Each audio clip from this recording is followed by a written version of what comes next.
Hi, welcome to the 41st episode of the Art of Advisory Show. My name is Kirk Bowman from The Art of Value. I'm joined by my co-host Hector Garcia from Quick Bookkeeping and Accounting. I just want to mention at the top of the show that this episode is brought to you by altaccountant.com, altaccountant.com. This is a new high-end hands-on workshop taught by Hector and myself for accountants and bookkeepers who are tired of talking and are ready to start doing. Hector, how are you?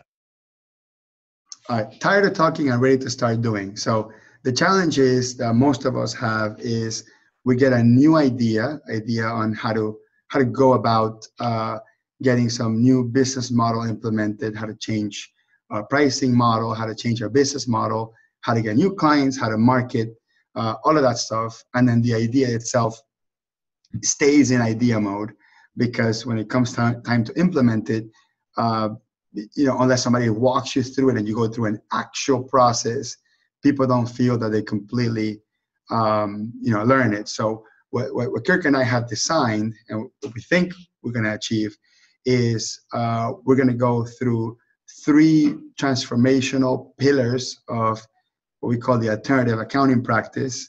And we have Jessica here trying to sneak out without being shown. This is my first time broadcasting from my classroom. This is our classroom where we teach QuickBooks, accounting, and taxes to people in Miami. So check it out. So our program, the Alt Accountant, that we have put together is it's going to be exercise based. So we're gonna do 6 projects, and every single person is going to do a project on their own. But the project is going to teach a higher truth or a higher purpose, which is, what are the tools that you need to implement and put in place now to redesign your business model into a business model that works best for you, that is profitable, that you feel goes in line with your values. And these 3 pillars are positioning, pricing, and innovation. There are many pillars, by the way, in the world of business and accounting. But Kirk and I said, let's keep it to 3. What are the 3 most important things that if you transform, you're going to see immediate results? So you want to tell us real quick why those 3 in the 1 minute Reader's Digest version? Well, I think it boils down to the fact the first pillar that any successful practice is going to be based on is a well-defined position in the marketplace, a position that makes you unique, that makes you stand out, that causes customers to reach out to you and want to do business with you. So that's position 1. Once that pillar is set up, then you need to set up the second pillar of pricing, which is how do you determine what the customer really needs, how they value it, and then give them not just 1, but ideally 3 choices with separate prices for each to engage with you. That's the pricing pillar. And if you have a strong positioning pillar and a strong pricing pillar in your business, it will feed the third pillar, which is innovation. You must continue to innovate in order to move your business forward. So those are the reasons for those 3 pillars, because I believe if an organization has those 3 legs of a tripod, they can stand up and then begin to work on other things. But without those 3 things, it's just going to fall over. So let's transition into our topic for today, which is positioning. So Hector, define positioning for me. What do you mean when we say positioning? Yeah, and this is an interesting one because positioning, I think it's a relative new word in the world of marketing. And to me, positioning is the real marketing strategy, because there's 2 marketing strategies. There is promote the hell out of your product, right? And use celebrities and be all over the place and spend tons of media. That's the traditional marketing to get the word out there and get as many eyes and ears listening to your message. And it's a numbers game. How many will land, right? That's when you just throw stuff at the wall to see what sticks. That's one process, and many companies do this. This is what I call the Super Bowl advertising model, right? Where I'm going to get the most amount of people to watch this, and hopefully we'll get some people to buy. The challenge with the traditional marketing models is that you have to throw so many things out there to see what sticks, and you have to have a lot of financial backing to make it work. Positioning is within the realm of marketing, but I think it's completely at the other end of the spectrum. And the best way to explain it is when my fellow accountants come to me and say, how do you find clients? I say, I don't. They find me, right? And that is just earth-shattering. Where people hear that the first time, it's like, well, that's easier said than done. And I said, no, it's just easier to do than say it. I mean, because the problem is you want customers to find you, you have to do the work. And there's a very specific piece of the work in positioning, which is make the decision to pick a position. And what I mean by that is, the best way to illustrate it is American politics, right? The Democrats and the Republicans have done an amazing job in positioning, almost to the point that you meet anyone off the street and you say, hey, what party do you affiliate yourself with? And they say, I'm a Republican or I'm a Democrat. You will know with 95% accurate what their position is on everything, including a Christmas song, okay? So positioning, it's about creating such a brand where people know exactly how you feel and how you will act, how you will react towards something. And when it comes to accounting specifically, positioning has to do with, this is the type of client that I get and everyone else I don't get. And that requires the courage to give up all the possibilities of giving up being a generalist, all the possibilities of taking every client, all the possibilities of turning down all these things that we call opportunities. Because every client, every referral is an opportunity, but it's an opportunity to work more, not an opportunity to work better. The real opportunity. I'm going to jump in here, Hector, because I was doing really good, man. I was on a roll. And you were on a roll, and you were going to roll right through the end of the episode if I didn't interrupt you. So, yeah. Your point about giving up opportunities, I think that's something I want to hone in on. And I would add another word to the discussion: giving up possible opportunities or perceived opportunities. In other words, there's a sense that by narrowing down, by saying, I'm going to select a more refined target to hit, and I'm going to, put a stake in the ground and say, this is what I stand for. And by definition, because I stand for this, I don't stand for all these other things. And even if these other things come up, I'm not going to pay attention to them. We're not saying, number one, that if an opportunity walks up to you and it's a good business opportunity and it, quote, doesn't fit your exact positioning, that you can't do the business, okay? Nobody said that. What we are saying is that you're going to stand up and be known for something. For example, Hector, you and I have done that in the accounting world as far as like teaching other accountants. You are known as the guru for YouTube in the accounting world. I have carved out a niche for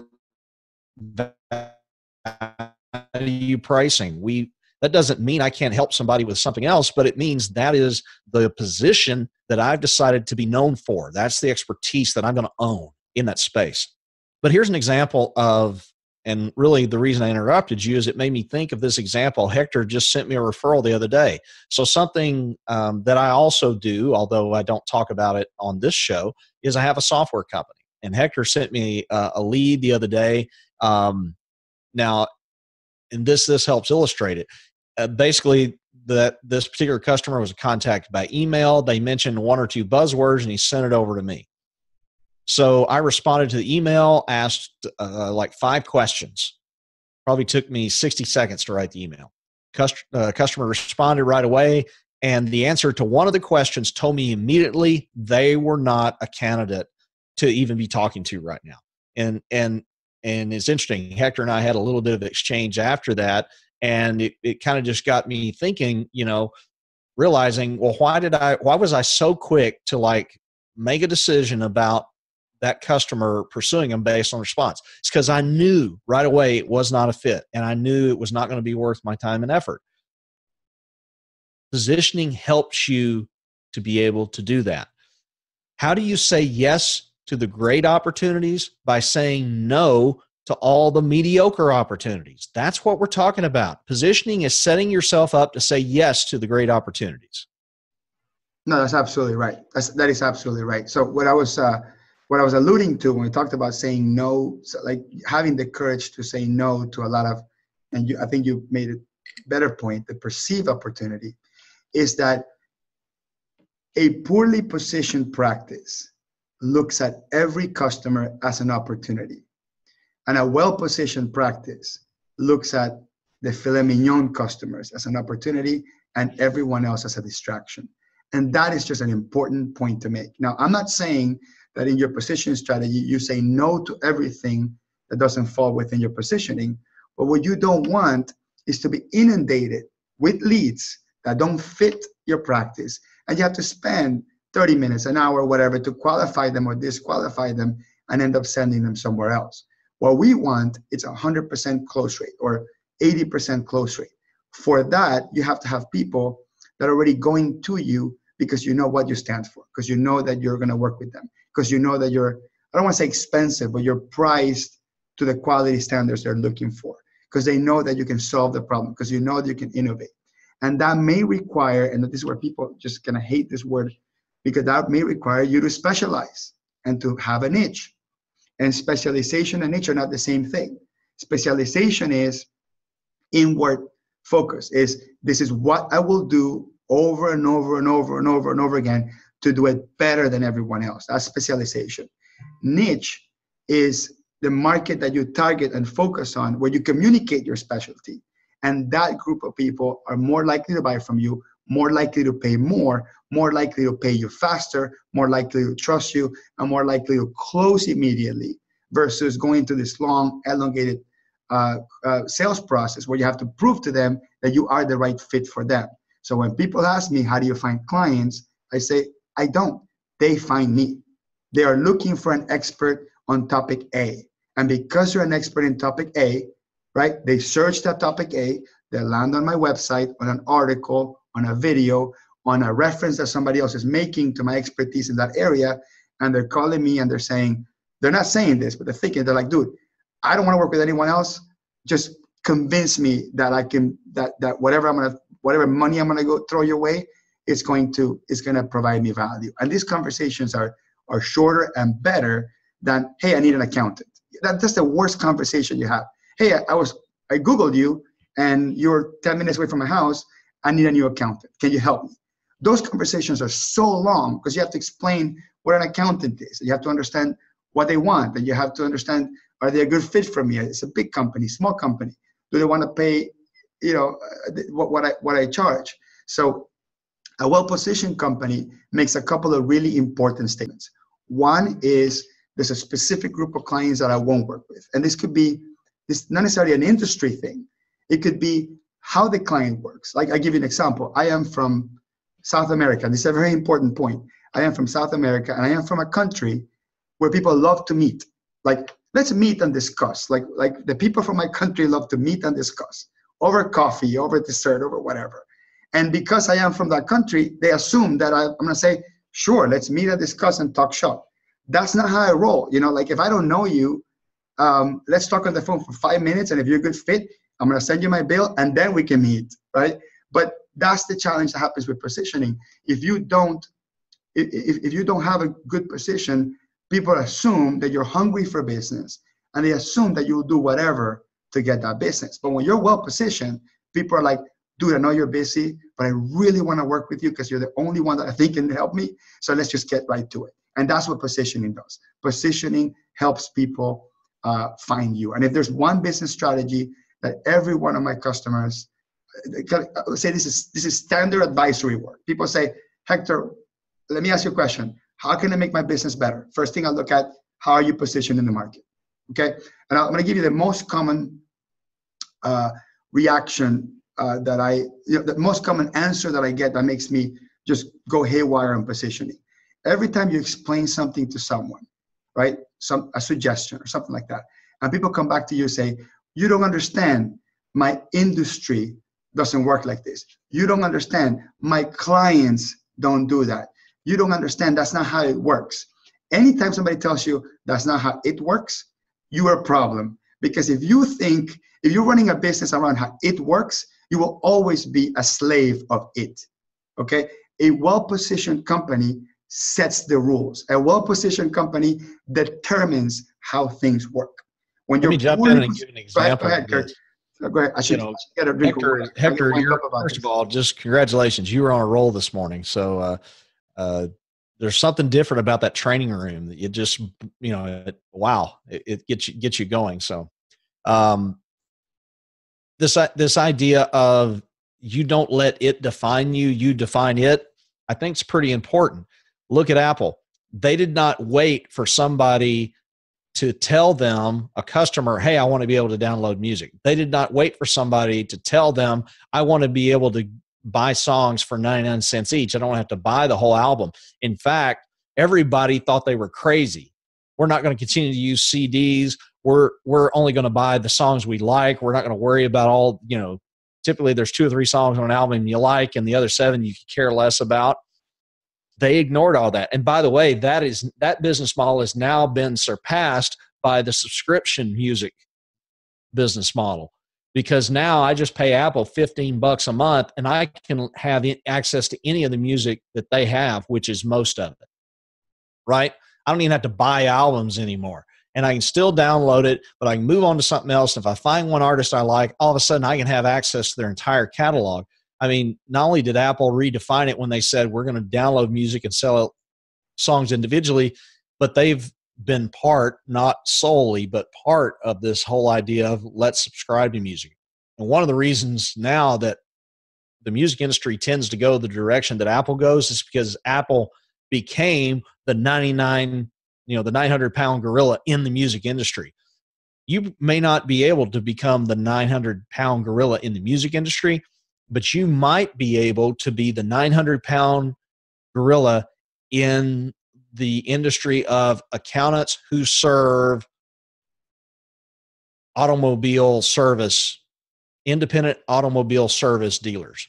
Maybe that's an area where you specialize. You just understand cars. You understand, how their transactions. You understand how their bookkeeping, their accounting, and their tax and all that needs to work.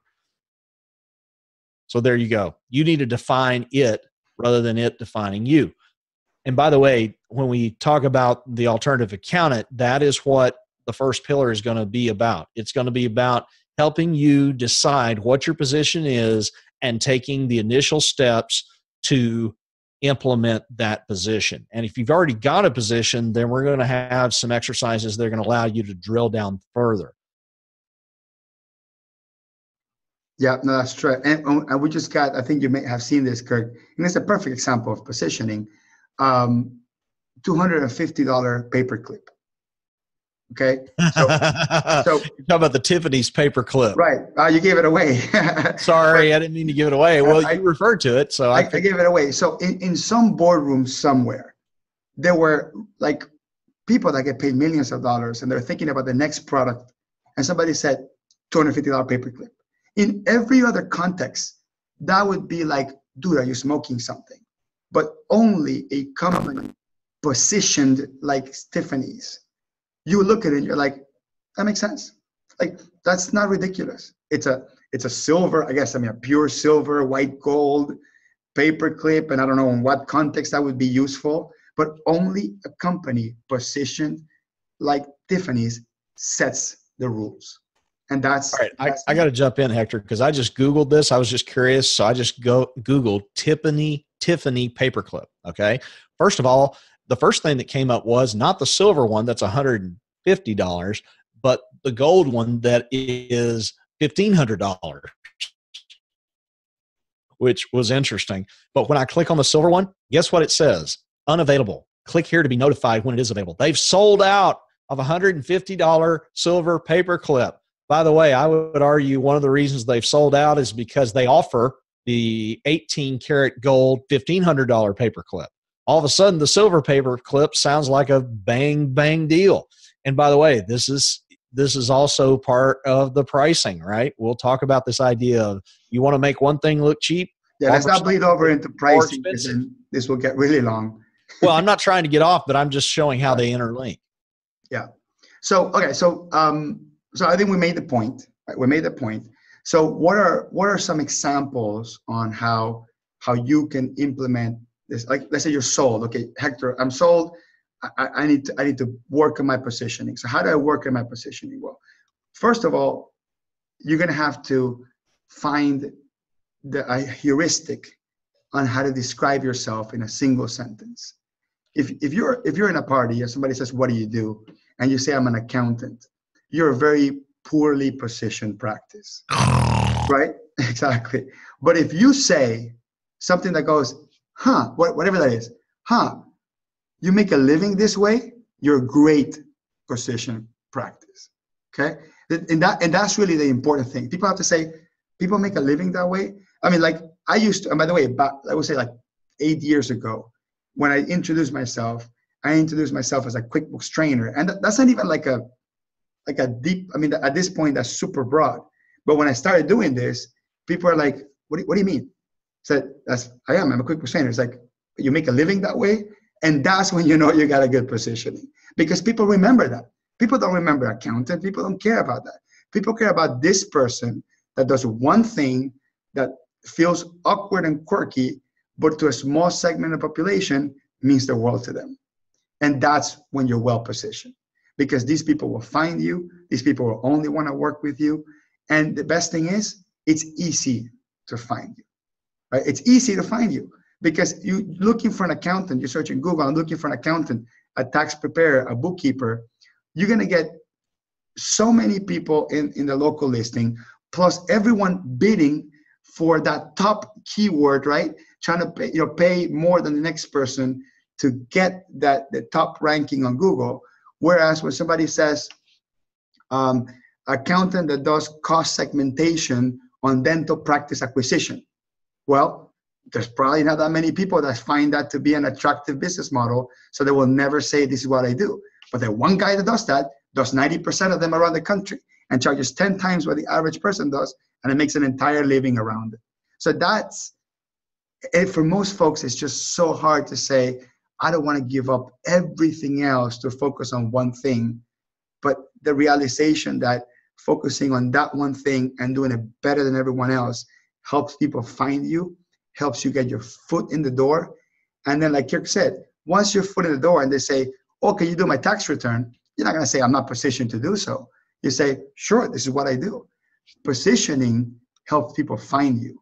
It doesn't define you, but it defines people's perception of you when they're going to buy your most expensive and your most valuable product.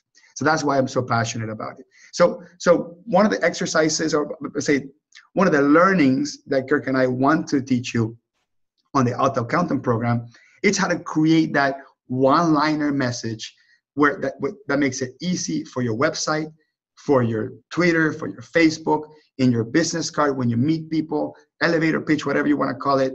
What do you do? This is what I do. And it defines who you are, what you do, why you do it, who you do it for, the type of problems that you solve, and most importantly, how much value you bring to the table, which translates itself to price and how profitable you are as a practice. People don't care if you're highly profitable as long as you bring high value and as long as you solve expensive problems. So that's what we wanted to cover today. And that was a bit of a preview on what we want to do with Alt Accountant. So Kirk, is altaccountant.com up and running already? It is. Altaccountant.com is up and running. Of course, it will actually redirect you to a page on the Art of Value site, but that's just because that's where the e-commerce site is running. But yes, it's up, and so you can go and get more information there. I want to hit one more thing on this positioning, and I know we're about out of time, so I'll make it quick. However, when we say you need to be the go-to expert, you need to be the person that people look for in a certain area, people begin to think, well, I either have to be the very best or I have to be the only one. And I would say, no, you don't. No, you don't. You just need to be perceived as the best one for a certain group of customers.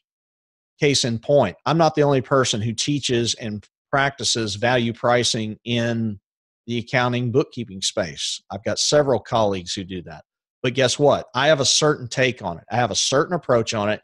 I have a certain way of solving it. And by the way, a lot of the feedback I get is how I'm different from other people who do it. Not necessarily that I'm better or worse, I'm different. And so positioning is really about being perceived as different, and that difference needs to matter.